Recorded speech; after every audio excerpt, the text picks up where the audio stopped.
यहाँ उपस्थित सभी क्रांतिकारी जो भी साथी यहाँ उपस्थित हैं, उन सभी को मेरा जय जवान, जय किसान, जय भारत, जय संविधान। साथियों, मैं आप यहाँ आया हूं तो कुछ बात बताने के लिए आया हूं, और वो बात ये है कि 9 बार हमारी वार्ता सरकार के साथ हुई है और लगभग 47वां 48वां दिन हमारा इस धरना आंदोलन का चल रहा है। उसके बावजूद भी सरकार के कानों पर जूं तक क्यों नहीं रेंग रही है, या जरा सा भी वो विचार क्यों नहीं कर रहे हैं कि इस देश के किसान इस बारिश और सर्दी के अंदर सड़कों पर पड़े हुए हैं, उसके बावजूद भी इनको विचार क्यों नहीं आ रहा है। इस बात को थोड़ा समझाने की मैं कोशिश करूंगा, प्रयास करूंगा।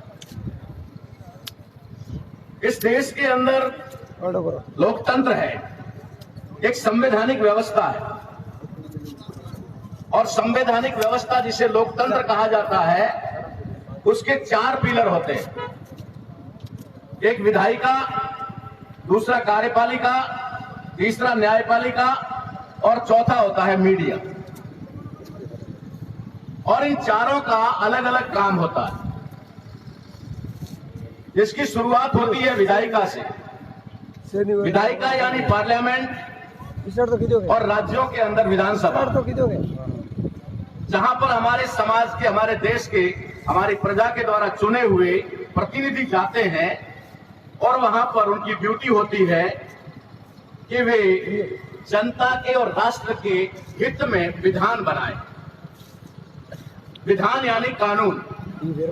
आपने कभी नाम सुना होगा ना, एक विधाता होती है जो सबका भाग्य लिखती है, ऐसा आपने सुना होगा। और उसके अंदर कई बार हमको बताया भी जाता है बचपन में कि विधाता होती है, वो एक बुढ़िया है, लंबे लंबे बिखरे हुए बाल हैं और एक काली कलुटी सी ऐसी है, वो बैठ करके चांद पे रहती है और वहां बैठ करके जन्मने वाले का तकदीर यानी कि भाग्य लिखती है। वो विधाता है। मैं आपको बताना चाहता हूं कि वो विधाता काल्पनिक विधाता नहीं है। असली विधाता कौन है?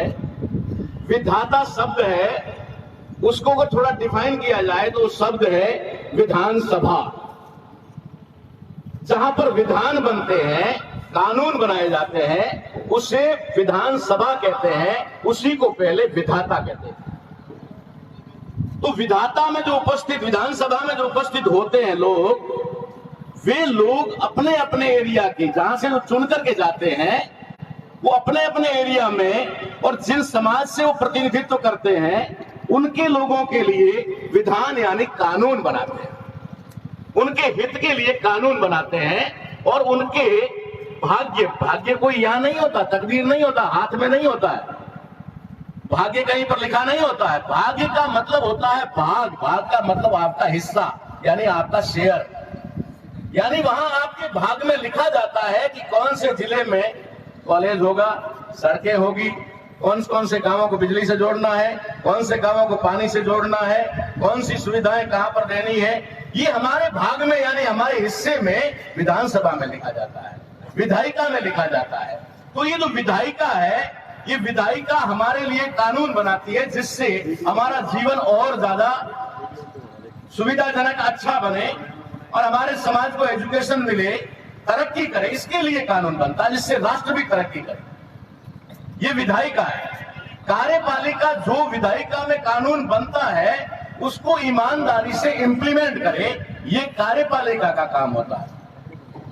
और उसके बाद में अगर विधायिका और कार्यपालिका सही और ईमानदारी से काम ना करे तो उसके ऊपर न्यायपालिका होती है, जहां पर देश की जनता आवाज उठा सकती है और वहां पर अपने साथ होने वाले अन्याय और अत्याचार के खिलाफ वहां पर अपनी बात रख सकती है, न्यायपालिका होती है। लेकिन सिस्टम क्या होता है कि जब इस देश के अंदर हम लोग प्रतिनिधियों को चुन करके विधानसभा में और विधायिका में यानी पार्लियामेंट में भेजते हैं, वे लोग वहां पर गूंगे बन करके बैठे होते हैं और कुछ शातिर दिमाग के लोग जो होते हैं वे लोग अपने हित की बातें वहां पर रख लेते हैं और बनवा लेते हैं, पास करवा लेते हैं। तो जो जनता के विरुद्ध में यानी कि देश की जनता के विरुद्ध में जब विधायिका में कानून बनता है तो कार्यपालिका की ड्यूटी बनती है कि वो उसका विरोध करे। कार्यपालिका में टॉप लेवल के आईएएस बैठते हैं जो यूपीएससी द्वारा सेलेक्ट होकर के जाते हैं। उनका काम होता है कि कहीं अगर विधायिका में कोई छोटी मोटी भूल हुई है, कोई गलती हुई है, तो उसे सुधारा जाए, उसे रोका जाए, उस पर इंप्लीमेंट नहीं किया जाए। लेकिन वो जो जन विरोधी कानून पार्लियामेंट में पास हो जाते हैं उनको न्यायपालिका ईमानदारी से इंप्लीमेंट करती है। जब वो न्यायपालिका उन काले कानूनों को इंप्लीमेंट करने पर, यानी शासन प्रशासन जो है दोनों मिलकर के काम करने लग जाते हैं, तब न्यायपालिका में आवाज उठाई जा सकती है। ऐसा इस संवैधानिक व्यवस्था में है। लेकिन न्यायपालिका में भी क्या होता है, न्यायपालिका में भी विशेष प्रकार के कुछ लोग वहां पर बैठे हुए होते हैं। वे लोग भी उसी चीज को मानते हैं और उसी का, जिस तरीके से भी कल एक सुप्रीम कोर्ट का मामला आपके सामने आया, कुछ लोगों को राहत लगी कि चलो सरकार को डांटा है, सरकार को फटकार दी है ना। एक बच्चा था बाजार में चोरी कर ली तो मार्केट के लोगों ने उसको पकड़ लिया, पकड़ करके रंगे हाथों पकड़ पुलिस के हवाले करने लगे। जब वो पुलिस की तरफ ले जा रहे थे, थाने की तरफ, तो उसका बाप भीड़ को चीरता हुआ बीच में घुसा और घुस करके उसको 2 थप्पड़ मारी और कहा मेरा नाम मिट्टी में मिला दिया, मैं तेरे को जिंदा नहीं छोड़ूंगा, तेरे को क्या क्या वो ऐसे करने लगा गुस्से में। तो भीड़ ने क्या सोचा, भीड़ ने सोचा अरे इसका बाप आ गया, 2 थप्पड़ मार दिया, छोड़ो जाने दो यार। भीड़ ने उसको छोड़ दिया। लेकिन उसके बाप ने क्या समझदारी की, उसके बाप ने समझदारी की, उसका कैरियर बचा लिया। पुलिस थाने में अगर मुकदमा हो जाता तो नामी चोर हो जाता और जब भी कहीं चोरी होती पहले वो पकड़ा जाता। उसने थोड़ा गुस्सा जाहिर करके अपने 2 बेटे को 2 थप्पड़ मार करके उसकी सारी लाइफ को ही बचा ली। तो यहाँ पर न्यायपालिका भी हमारे साथ में यही खेल खेल रही है। वो थोड़ी फटकार लगा देती है, हम खुश हो जाते हैं और वो कहते करते रहो यार, ये थोड़ी सी फटकार हम ऐसे ही लगाते हैं। अब बात आती है जब तीनों बदमाशी करने शुरू हो जाते हैं, जब तीनों स्तंभ बदमाशी पर आ जाते हैं, तो मीडिया की ईमानदारी होती है कि वो उनकी पोल को खोल करके दुनिया के सामने रखे कि ये काले कानून क्यों बन रहे हैं और क्यों कौन बना रहा है। लेकिन जिस तरीके से यह मीडिया के लिए भी एक शब्द आ रहा है गोदी मीडिया, ये गोदी मीडिया नहीं है साथियों। मैं आपको बता देना चाहता, पहले मैंने बताया आज भी बता देता हूं, गोदी मीडिया नहीं है, ये डेवलप किया हुआ मीडिया है। उन्हीं लोगों ने अपना मीडिया डेवलप किया है और आपको दिखाई देता है जनता का मीडिया है। जनता का मीडिया नहीं है। ये जो काले कानून बना करके इंप्लीमेंट के लिए कार्यपालिका को दे रहे हैं, ये उन्हीं लोगों के द्वारा पैदा किया हुआ मीडिया है। ये कॉर्पोरेटर्स का मीडिया है, ये कॉर्पोरेटर्स ने बनाया हुआ डेवलप किया हुआ मीडिया है। तो ये मीडिया भी हमारी आवाज को सही ढंग से नहीं उठा रहा है। मैं यहां भी देख रहा हूं कि यहां भी कई मीडिया के लोग आते हैं, वे अपने अखबार में भी लिखते हैं करते हैं, लेकिन इतना घुमा फिरा के लिखते हैं कि उसका देश में संदेश कुछ और जाता है ना, देश में कुछ और संदेश आता है और हमारे लोग समझते मीडिया हमारी बात लिख रहा है। मैं अभी साउथ में गया, परसों 3 दिन से मैं साउथ में था, आंध्रा, कर्नाटक और तेलंगाना में। तो वहां पर लोगों से मैंने पूछा भाई देश में किसान आंदोलन है। वहां पर एक ऐसे महापुरुष की जयंती थी, जैसे हमारे सर छोटू राम जी है, उन्होंने किसानों की लड़ाई लड़ी। इसी तरह से जोधपुर संभाग के अंदर राजा राम जी कर्णी पटेल जाति से हुए हैं, उन्होंने किसानों की लड़ाई लड़ी, उनके हक की लड़ाई लड़ी। वैसे ही निजाम के राज में, हैदराबाद निजाम के राज में एक महापुरुष हुए बी श्याम सुंदर। उन बी श्याम सुंदर ने निजामुद्दीन के उस समय निजाम से किसानों को जमीन का मालिकाना हक दिलाया। उनकी जयंती पर मैं वहां गया तो वहां मैंने लोगों को अवगत कराया। कुछ लोगों ने मुझे कहा कि वहां तो वामपंथियों का चल रहा है, पंजाब में जो है वो खालिस्तानियों का चल रहा है। मैंने कहा भाई ये बात तो है, क्योंकि जो पहले दिखाई देता है नाम उसका आता ही आता है, इसमें कोई दिखाई दो दौरे वाली बात नहीं है। लेकिन क्या अगर किसान के विरुद्ध कोई कानून बन गया है और उस कानून को खत्म वापस लेने के लिए या उसको रद्द करने के लिए अगर वामपंथी लड़ाई लड़ रहे हैं या फिर सिख लड़ाई लड़ रहे हैं, तो क्या ये लोग अपने उस लिमिट दायरे में आ जाते हैं? ये किसानों की लड़ाई नहीं है क्या? शुरू करने वाला कोई तो होता है। तो इस तरीके का जो माहौल इन्होंने बनाया और ये चारों पिलर पर उस विशेष पूंजीपतियों और कॉर्पोरेटर्स ने कब्जा कर लिया है, जिसकी वजह से हमारे आंदोलन की उनको कोई परवाह नहीं है, वो डरते नहीं। लेकिन एक बात मैं आपको बताना चाहता हूं, इस देश के अंदर संवैधानिक व्यवस्था देने वाली संविधान सभा ने और संविधान की ड्राफ्टिंग कमेटी के चेयरमैन डॉक्टर बाबा साहब अम्बेडकर ने इतना बढ़िया संविधान लिख करके दिया, उसके बाद भी उनको डर था कि बदमाशी खत्म नहीं होगी, इसलिए उन्होंने एक रास्ता दिया। क्या रास्ता दिया कि विधायिका जब आपके खिलाफ कानून बनाए कार्यपालिका जब उस कानून को अमल करे, न्यायपालिका जब आपके साथ में न्याय न करे और मीडिया जब आपकी सच्ची आवाज को ना उठाए, उस समय आंदोलन मात्र एक रास्ता है आपके पास में, एकमात्र रास्ता है, वो है जन आंदोलन। हमें जन आंदोलन करना होगा। जन आंदोलन में रूपांतरित हुआ है मामला ये। आज ये आंदोलन किसानों का आंदोलन मात्र नहीं रह गया है, ये आंदोलन बहुत बड़े पैमाने पर बढ़ गया है। इसका मैं कोई कारण बताता हूं कि इस देश के अंदर ये सब क्यों हो रहा है। देश में रहने वाले लोग ही हैं जो ऐसा कर रहे हैं। नागरिकता उनके पास भी भारत की है और हमारे पास में भी भारत की नागरिकता है। एक भारत का नागरिक दूसरे भारत के नागरिक के साथ में ऐसा व्यवहार क्यों कर रहा है, इसका एक क्या कारण है, इसका एक सिस्टम समझाने के लिए मैं आपको बात करता हूं।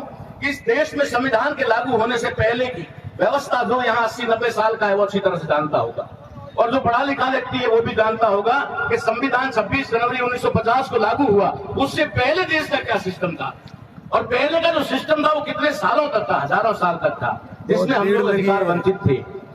तो ये अचानक संविधान बनकर के हमको अधिकार मिल गए, उसी दिन से उन्होंने इस संवैधानिक व्यवस्था को बदलने का कार्य शुरू किया।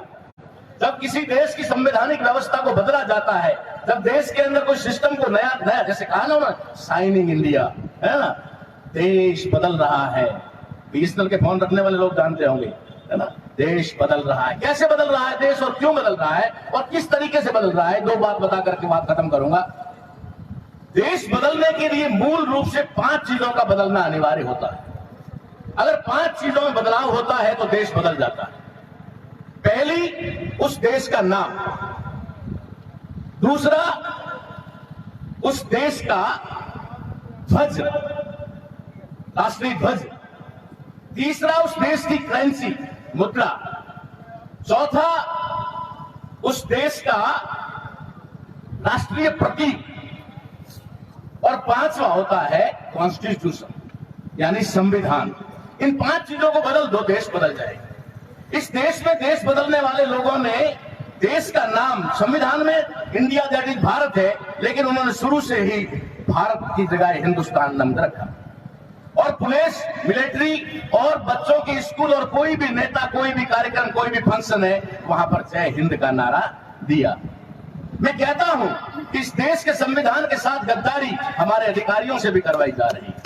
वे भी इस देश के जय भारत बोलने की बजाय जय हिंद बोलते हैं, जो संविधान के अनुसार ठीक नहीं है। उन्होंने इसका नाम बदल दिया, रखा कि हम जब देश को बदलेंगे तो इसका नाम हिंदुस्तान होगा, नॉट भारत। उसके बाद में उन्होंने दूसरा किया, ध्वज को बदलना। आपके हाथ में अभी ध्वज है, ये राष्ट्रीय ध्वज आपको दिखाई दे रहा है। ये राष्ट्रीय ध्वज 26 जुलाई 1948 को संविधान सभा में इसको अंतिम रूप दिया गया। चूंकि संविधान धर्मनिरपेक्ष है और ये धर्मनिरपेक्ष देश है, इसलिए इसका राष्ट्र का ध्वज भी जो है धर्मनिरपेक्ष होना चाहिए। इसलिए इस ध्वज का जो निर्माण किया गया, ये ध्वज का निर्माण ऐसे किया गया, इसमें आपको पूरे देश में कहते हैं, अभी भी कहते हैं, बहुत सारे लोगों में सुनता हूं, तिरंगा, तिरंगे के नीचे आ जाओ, तिरंगा फहराएंगे, तिरंगा लहराएंगे। ये राष्ट्रीय ध्वज का अपमान है साथियों, ये राष्ट्रीय ध्वज का अपमान है। ये तिरंगा नहीं है, ये तिरंगा नहीं है, ये पतरंगा है। आपके सामने साबित करके बताता हूं। इस ध्वज को ध्यान से देखिए, ऊपर केसरिया है, बीच में सफेद है, नीचे हरा है, चौथे नंबर पर बीच में उसके जो है चक्र जो है वो नीला है। अरे इन खुली आंखों से भी 4 रंग तो दिखाई देते हैं, फिर भी हम बेवकूफ की तरह कहते हैं तिरंगा है। अब मैं आपको बताता हूं कि धर्मनिरपेक्ष कैसे है। ऊपर का जो केसरिया रंग है वो इस देश के, जो भी कह दो कि हम हिंदू वर्ण जो लोग हैं, उनका ये प्रतीक है।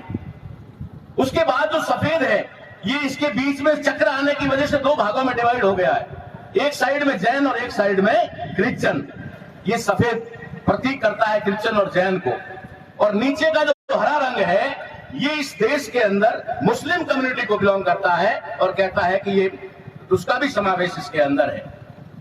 और उसके बाद में जब इस ध्वज को फहराया जाता है, किसी भी पोल के बिना ये फहराया नहीं जा सकता। ये पोल अपने आप में पोल नहीं है साथियों, ये सिख धर्म का निशान साहब है, ये सिख धर्म का निशान साहब है। आपने किसी भी गुरुद्वारे को देखा होगा, वो संगमरमर का बना हो, चाहे भारत के अंदर स्वर्ण मंदिर जो सोने का बड़ा हुआ क्यों ना हो, वहां पर उस मंदिर और बिल्डिंग की वैल्यू नहीं होती है, वहां निशान साहब की वैल्यू होती है। निशान साहब को सैल्यूट किया जाता है। ये राष्ट्र का धर्मनिरपेक्ष झंडा है, उन्होंने कह दिया तिरंगा।